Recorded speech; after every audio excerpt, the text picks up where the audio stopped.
So God made a farmer. And on the 8th day, God looked down on his planned paradise and said, I need a caretaker. So God made a farmer.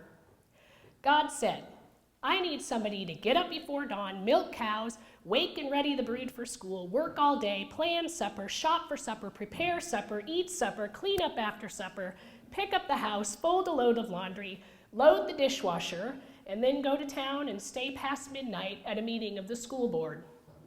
So God made a farmer.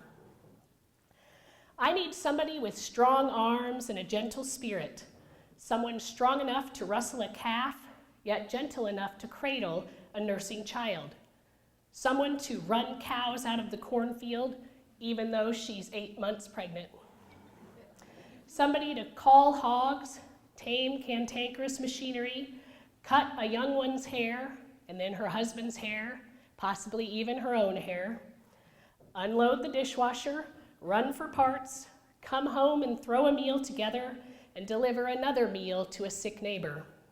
Someone to mend clothes and keep them clean, and someone who will deliver her good towels and her own hairdryer to the barn to warm a shivering calf. So God made a farmer. God said, I need somebody who will spend the night in the barn while working to save that newborn colt. And when it dies, she will cry and hold her sobbing child and say, maybe next year. Someone who can use an axe and knows where to find it, who can fashion a child's belt out of baling twine while running horses in and fixing the hot wire, and who at planting time and harvesting time finishes her 40-hour week by Tuesday noon, 16 of those hours at her job in town, and then keep going because there's work to be done. So God made a farmer. God had to have somebody willing to ride the ruts at double speed to get the hay in ahead of the rain, and yet stop mid-field and race to help when she sees the first smoke from a neighbor's place, and then come up with enough food to feed the tired, hungry, impromptu firefighters. So God made a farmer. God said, I need somebody strong enough to heave bales, scoop out bins, carry feed buckets, and yet be gentle enough to fix a child's boo-boo with a duct tape and shop towel bandage in the middle of a field, and gather eggs so they won't crack, and cultivate a garden as well as nurture glorious flower beds. She has to be someone who won't cut corners when it comes to the land and animals, but cuts them in the clothing, grocery, beautician, and decorating budget.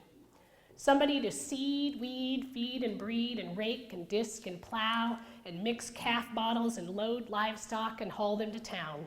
Who irons the clothes and makes sure everyone is bathed with hair combed, shirts tucked in, and in that pew on time every Sunday morning.